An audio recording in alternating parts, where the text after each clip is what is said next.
হয় বন্ধুকে নামাজি বানাও, না হয় নামাজিকে বন্ধু বানাও। এতে তোমার নামাজটাও নষ্ট হবে না, বন্ধুত্বটাও নষ্ট হবে না।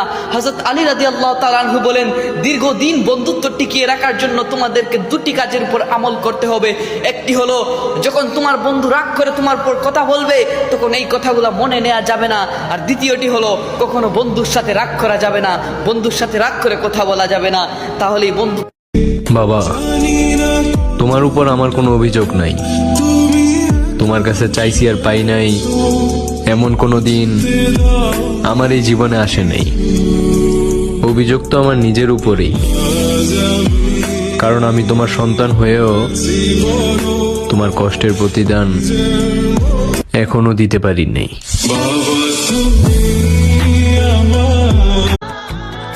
জানি না কোন কলম দিয়ে লিখছে ভাগ্যটা আমার। যখনই একটু হাসি খুশি থাকার চেষ্টা করি,